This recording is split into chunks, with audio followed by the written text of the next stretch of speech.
Настоящие воздушные пираты, которые объединяются, чтобы устроить налет на заметно превосходящую в размерах добычу. Впечатляющее оружие, скверный нрав и невероятная прожорливость делают этих птиц серьезной проблемой для всего живого, а их находчивость и настойчивость позволяют осуществить даже самый дерзкий план. Привет, друзья! Вы на канале Время с пользой, и герои сегодняшнего выпуска – каракары.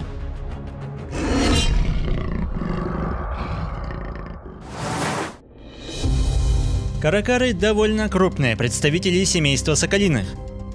Существует несколько родов этих хищных птиц, но особую известность получили обитающие на Фолклендских островах вблизи Южной Америки южные каракары, ведь их поведение и образ жизни можно по праву считать особенными.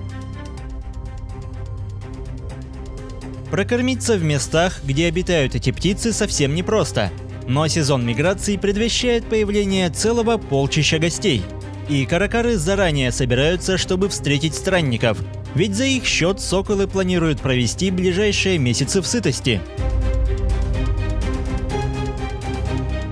Словно хозяин побережья, этот сокол планомерно обходит многочисленных соседей. При длине тела около 60 сантиметров каракара весит чуть более килограмма, и пингвины слишком крупные, чтобы бросать им вызов в одиночку. Но можно воспользоваться ситуацией, чтобы стащить остатки чужой добычи.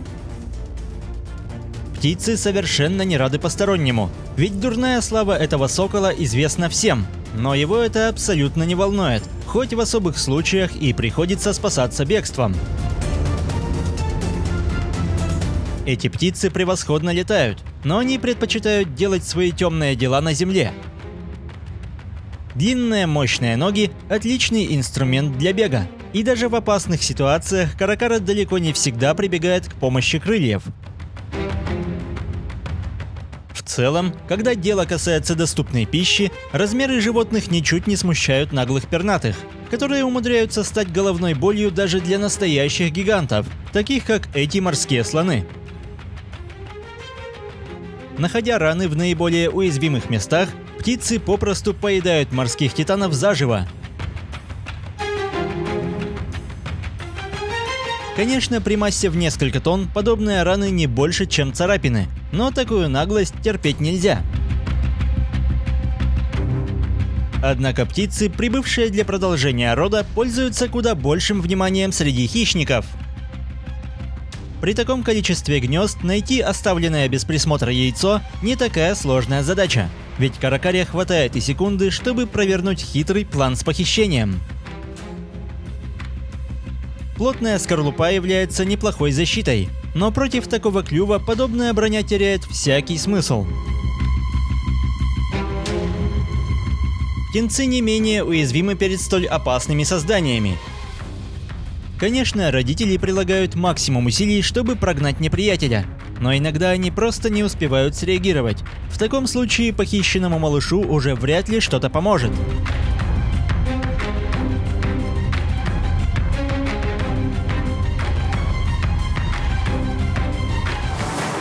Молодые одиночки вполне типичное явление, но особенность этих разбойников в том, что для достижения цели или при охоте на более серьезную цель они часто объединяются в настоящие банды.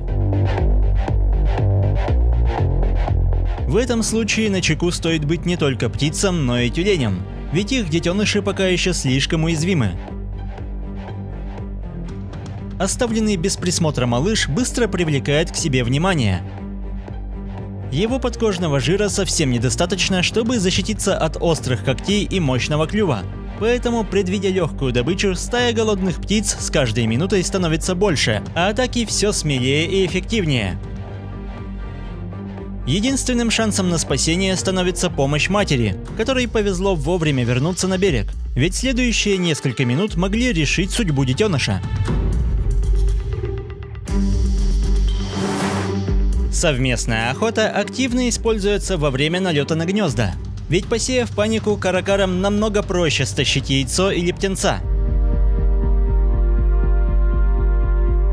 Также стремительные налеты совершаются на оставленные без присмотра припасы, и все, что плохо лежит, рано или поздно непременно оказывается в цепких когтях. В отличие от других командных хищников, взаимовыручка птиц заканчивается там, где начинается трапеза.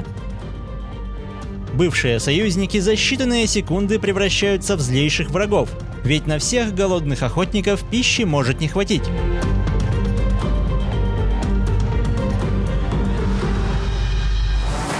Больные и слабые пингвины часто становятся легкой добычей банды соколов.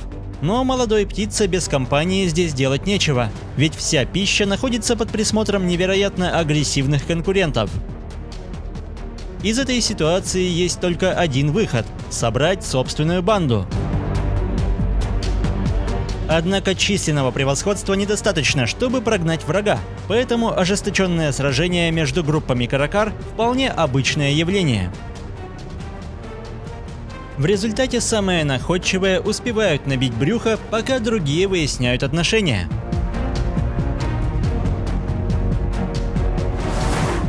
Далеко не все пингвины имеют впечатляющие размеры, и самым мелким из них на суше стоит быть особенно аккуратными. К тому же соколы внимательно следят за буйством стихии, которая часто помогает загнать потенциальную добычу в ловушку.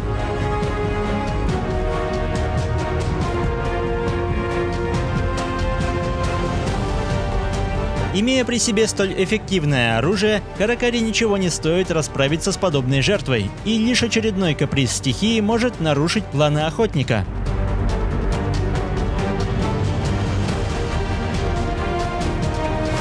Пернатых хищников можно по праву считать санитарами прибрежной зоны, ведь невзирая на пристрастие к охоте, падаль занимает ключевую строчку в меню птиц.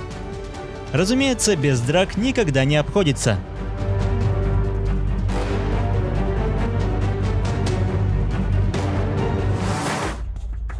В целом, на фоне других хищных птиц эти соколы выделяются впечатляющим интеллектом, и даже сложные головоломки для них лишь вопрос времени.